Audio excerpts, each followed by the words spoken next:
Pues lamentamos decirles que creo que ya estamos en los tiempos. Pues no sé si nuestras maestras quieran que las sigamos explotando otros 5 minutos. Entonces, perfecto, sí, bien. Sí, yo para que fueran terminando. Sí, mira, es la teología feminista, dice, contempla a sujetos que dentro del género simbólico son categorizados como femeninos. Por ejemplo, las mujeres trans, sujetos intersex, sujetos gays, en fin, no sé quién lo quiera contestar. Es que yo no sé nada de teología feminista. Esta pregunta solo la puede contestar Ivonne. Yo puedo decir que ya en las ciencias sociales y en la antropología y en el psicoanálisis, todos los seres humanos, independientemente de su identidad y de su orientación sexual, son considerados seres humanos con los mismos derechos. Todos somos seres humanos, todos deberíamos tener los mismos derechos humanos. Y lo mismo en la teología. Lo mismo.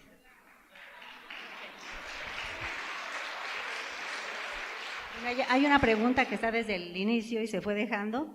Dice, por favor, unas palabras sobre el dualismo de género y otras palabras acerca del dualismo teológico de género. El dualismo de género, dualismo de género, y otras palabras acerca del dualismo teológico de género.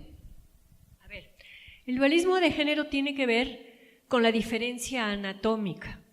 Y aunque en términos, digamos, biológicos, ya hoy se reconoce que hay más sexos, porque están las personas intersexuadas, porque hay diferentes combinaciones de los cromosomas, evidentemente que a lo largo de los siglos las personas fueron pensando pues que habían hombres y mujeres, machos y hembras, no se veían esas diferencias tan a simple vista. Ha sido mucho más reciente, a partir del siglo XIX, que se empiezan a reconocer que también en términos sexuales hay otro tipo de seres humanos. Entonces el dualismo de género tiene que ver con eso, con que desde la época del paso del paleolítico al neolítico, más o menos, que los seres humanos empiezan a organizarse y a simbolizar, pues ¿qué es lo que van a simbolizar?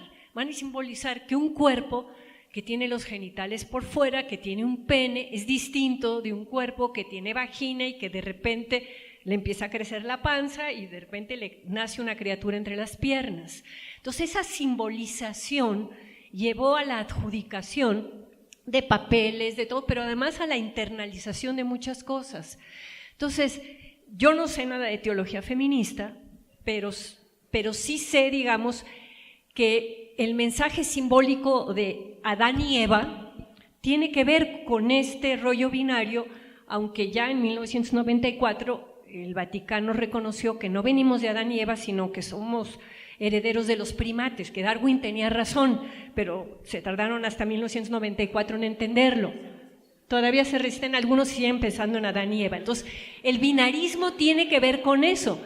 Y así como la ciencia hoy reconoce las personas intersexuadas, también la ciencia reconoce que hay muchas maneras de ser mujer, muchas maneras de ser hombre, ser transgénero, ir más allá de los esquemas de género, ser transexual, etc. De nuevo, la maravillosa diversidad humana.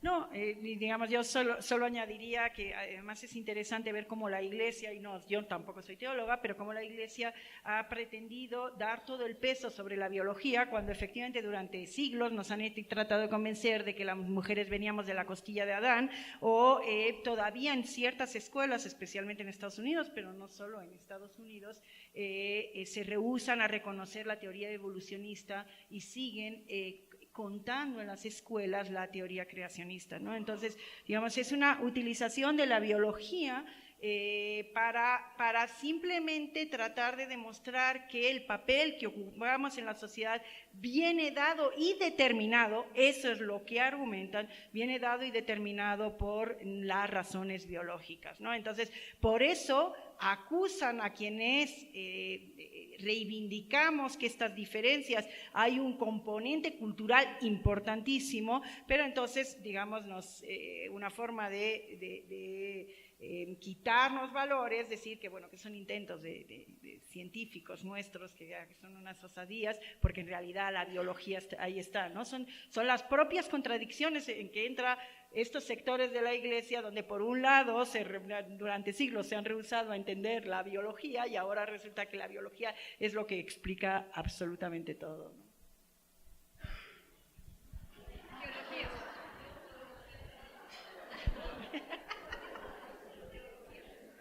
Yo creo que algo, digo, a partir de escuchando a Marta, yo pensaba una cosa. Yo creo que algo que es muy importante en concreto para la ética teológica es justamente tener en cuenta el aporte de las ciencias. Digo, el Concilio Vaticano II lo dice desde el 60 y tantos, que se elabore una teología moral con un carácter científico. Y si se va a hacer con carácter científico, entonces no podemos seguir haciendo una teología moral con una teología donde Dios sigue siendo el alfarero que está haciendo bebés a cada rato y metiendo almas a cada rato que hay concepción. Eso no se puede. Entonces, la cuestión es hasta dónde la ética teológica que hacemos y que pensamos responde en realidad a un carácter científico. Y si responde a un carácter científico, entonces tenemos que partir del aporte de las ciencias, de la sociología, etcétera, etcétera, y entonces a partir de ahí hacer un pensamiento teológico sobre esos datos. Yo creo que es importante, claro, está toda una corriente que es hegemónica dentro del cristianismo y del catolicismo, para la cual no se requiere de la ciencia, sino que todo está dado por la revelación, cuando en realidad yo creo que eso es algo que no es posible, porque eso nos quitaría la posibilidad de estar dialogando en foros como este, porque entonces solamente entre los católicos nos vamos a entender, porque los científicos que están allá afuera no podemos dialogar con ellos. Yo creo que en ese sentido hay toda una posibilidad de continuar haciendo una ética teológica con un carácter científico que entonces nos puede dar resultados diversos, y yo creo que esa es la riqueza también de esta diversidad.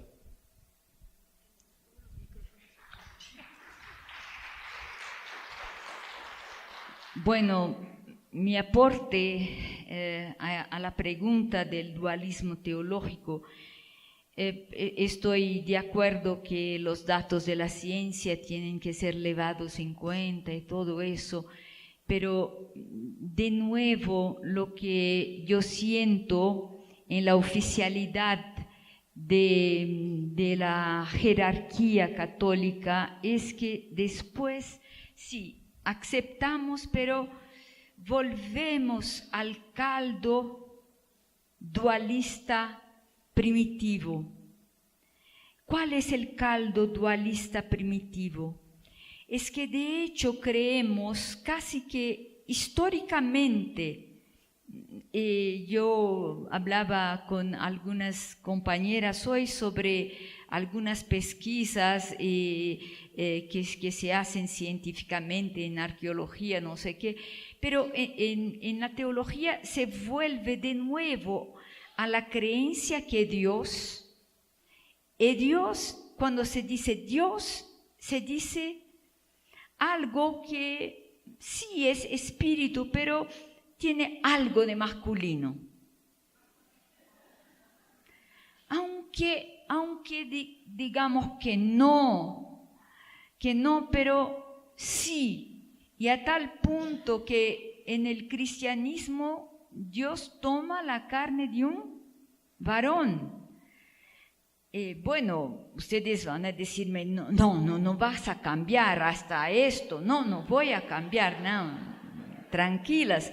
Pero lo que quiero mostrarles, que el dualismo en la teología, como nosotras teólogas feministas hemos mostrado, es que si hay este caldo masculino en la imagen de Dios, entonces el mismo caldo masculino en la imagen de Dios está presente en los varones.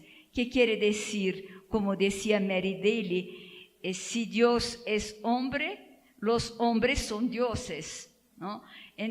Entonces, toda la construcción de la teología cristiana es de corte masculino. Y entonces, nosotras mujeres, cuando queremos hacer teología feminista, intentamos decirlo de otra manera.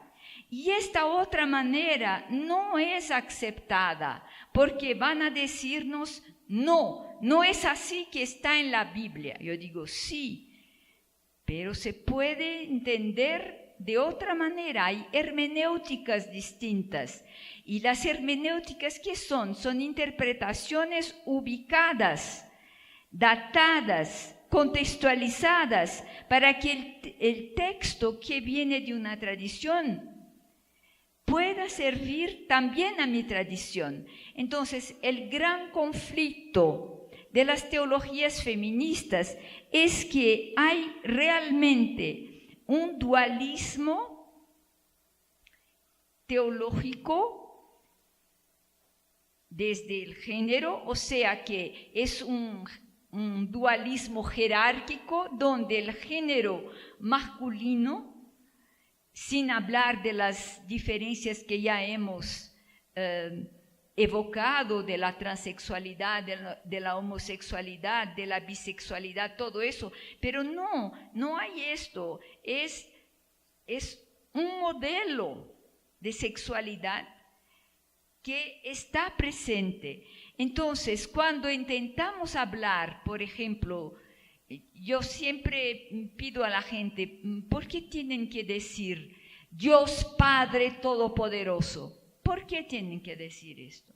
¿Por qué no pueden decir otra cosa? Por ejemplo, que el amor que nos une nos ayude a hacer esto o aquello. No, repetimos los mismos contextos, las mismas cosas. Y entonces damos un paso adelante y un paso atrás, lo que significa que marcamos paso. Así, pienso que las teólogas feministas queremos romper con algunos conceptos incluso de la tradición, y no para ir en contra de la tradición, porque la tradición tiene que servir la vida humana. Es para servir la vida humana que tenemos que abrir los conceptos, darles nuevo significado, decir cómo hoy ubicamos el mensaje de Jesús, cómo hoy ubicamos la tradición ética que nos viene de los evangelios. Y por ahí buscamos caminos.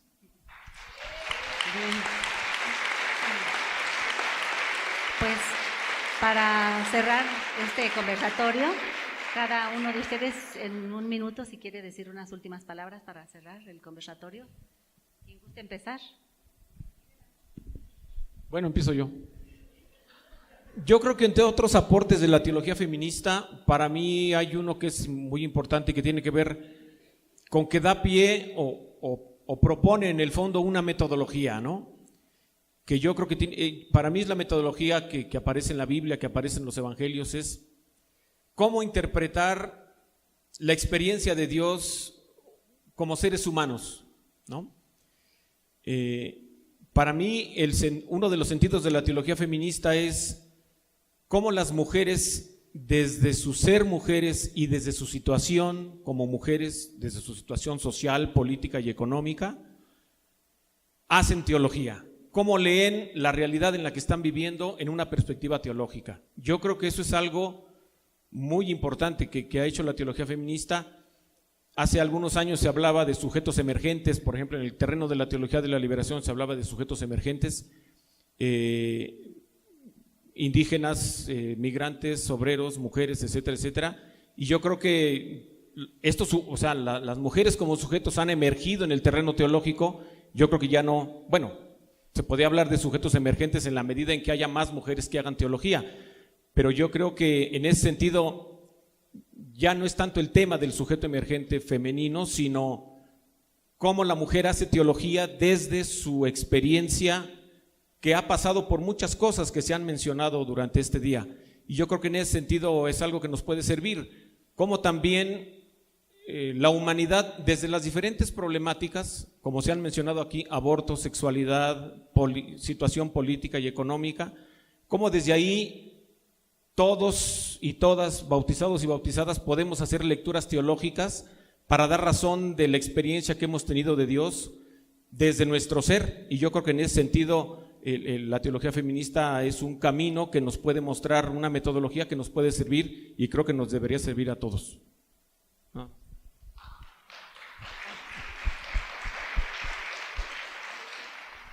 Yo para cerrar me voy a salir de la teología, si me permiten, porque es un poco arriesgado, pero sí me gustaría retomar esta idea que yo he sostenido de por qué la denostación del feminismo, y yo decía, es una forma de invisibilizar y de ocultar una lucha que sigue ahí y que sigue siendo necesaria. Y esa lucha sigue siendo necesaria porque en realidad, yo digo, es que hemos hecho una suerte de gatopardismo en donde hemos reconocido ciertos derechos de las mujeres, de minorías, de reconocimiento de orientación sexual, es decir, el discurso aparentemente ha cambiado y sin embargo en la realidad, en la identidad que generamos, en los mitos, en los símbolos, a la mujer le seguimos asignando un solo papel y ese papel, insisto, es un papel de subordinación, dominación y por tanto soy mujer, luego procreo, soy mujer, luego doy placer, soy mujer, luego estoy para servir. Les voy a poner dos ejemplos rápidamente. Uno, me impresionó en las redes sociales, encuentro una noticia terrible de una niña que había sido violada por su padrastro. Y no es que me impresionara la noticia, me impresionó la reacción de las redes, porque no se pueden imaginar la cantidad de comentarios que pusieron pinche madre que dejó que pasara eso. No era contra, de hecho luego también se generó una discusión en torno a si Dios permitía esas cosas o no, que ya ahí tampoco me metí, pero me impresionó que no era tanto, o sea, el padrastro no era el responsable de esa violación, sino la mamá de la niña que había permitido. Fíjense que entonces seguimos pensando que la mujer es la responsable de lo que ocurre en el hogar. Segundo ejemplo, veamos la política. ¿Qué ocurre en la política? Aparentemente accedemos a la política. Les voy a hacer rápidamente algunas frases que se han dicho en los últimos 5 años en torno a las mujeres en el mundo de la política, no solo en México, sino en el mundo entero. En un conflicto a principios del año pasado en Cataluña, en un conflicto sobre la independencia de Cataluña, se darán cuenta de la importancia ideológica, o sea, del contenido que puede haber, los apelativos que recibieron las mujeres de la candidatura de Unidad Popular, para, digamos, denostarlas y para poner en evidencia su lucha, fueron apelativos que verán que todos ellos tienen que ver con esa ideología y con esa reivindicación de la independencia de Cataluña. Gorda, vieja, puta, fea, que antes de mantener relaciones sexuales pasa por la asamblea, pelos de guarra, esto lo dijeron hombres de la clase política española, mala puta, traidora, despeinada, sin atractivo, hija de puta amargada, calladita te ves más bonita, y podría seguir con la lista. Pero es que en este país también se han dicho frases como las leyes como las mujeres se hicieron para violarlas, esto se dijo en 2014. O con el respeto que me merecen las diputadas y las mujeres de México, la tierra es como nuestras mujeres, hay que trabajarlas, hay que abonarlas, hay que darles el cariño necesario para que produzcan productos sanos y buenos. Y tengo una lista interminable, que lo que nos están haciendo, nos están reflejando es que todavía no somos vistas por nuestras ideas políticas, por nuestras posiciones, por nuestra, digamos, postura ante un determinado problema público, sino que la forma de ser tratada sigue siendo en relación a nuestro sexo, a nuestro cuerpo, seguimos siendo puro cuerpo para, digamos, una buena parte de nuestra sociedad. Entonces, mientras eso no cambiemos, difícilmente podremos pensar en una sociedad en donde las relaciones sean distintas a las que tenemos hoy en día. Gracias.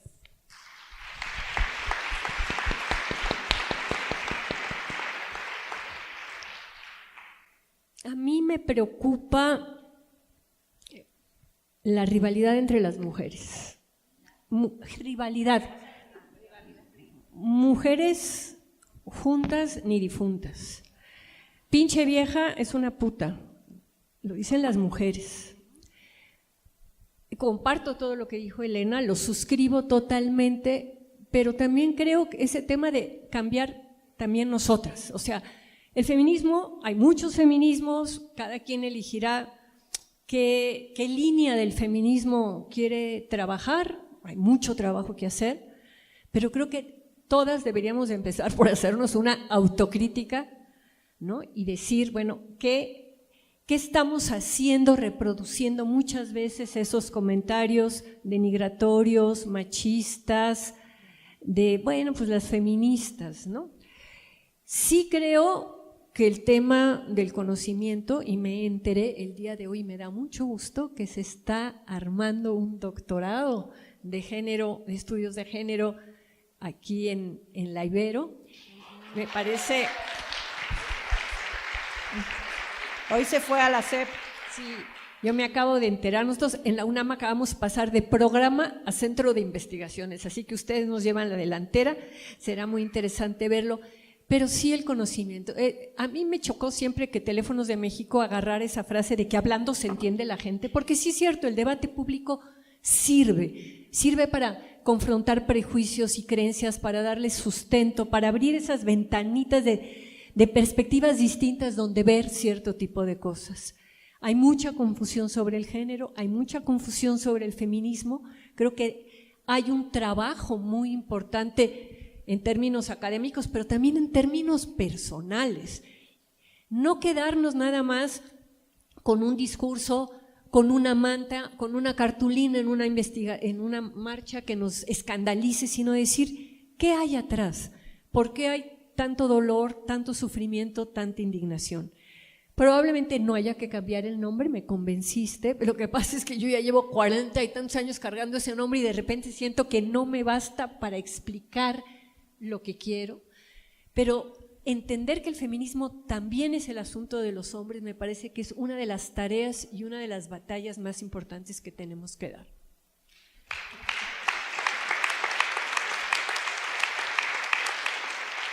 Bueno, yo suscribo lo que han dicho las compañeras y pienso que con esta idea de cambiar a nosotras, quizás antes de ponernos conceptos, colgar cosas, tú eres así, tú eres feminista, tú eres antifeminista, tú eres pro vida, tú eres contra vida, lo que hemos dicho de hacer una autocrítica a nosotras, yo me invito siempre a hacerme autocrítica, pero no siempre soy suficientemente objetiva en relación a mí misma, pero estoy intentando acercarme del dolor de los otros. Antes de interpretar el dolor de los otros, dejar la gente decir cuál es su dolor. Es que a veces uno dice, ay, me duele la cabeza. Ah, eso no es nada, te toma una aspirina, pero ¿por qué te duele la cabeza? ¿Qué pasa contigo? O sea, escuchar la historia de la gente. Y entonces, para mí, no sé si es feminismo, si es cristianismo, humanismo, no importa, pero para mí es una invitación actual de la vida de no dar respuestas inmediatas a la gente, escucharles las preguntas, escuchar sus dolores, escuchar cómo lo describen, cómo describen su sufrimiento. Y esto para mí es parte también del feminismo. Gracias, doctora. Pues les agradecemos a las maestras Elena, Marta, Ivonne y al profesor Miguel Ángel su presencia, sus aportaciones, sus reflexiones y pues todo lo que nos acaban de compartir. Seguimos con la jornada. Muchas gracias. Pues un aplauso para las maestras, por favor.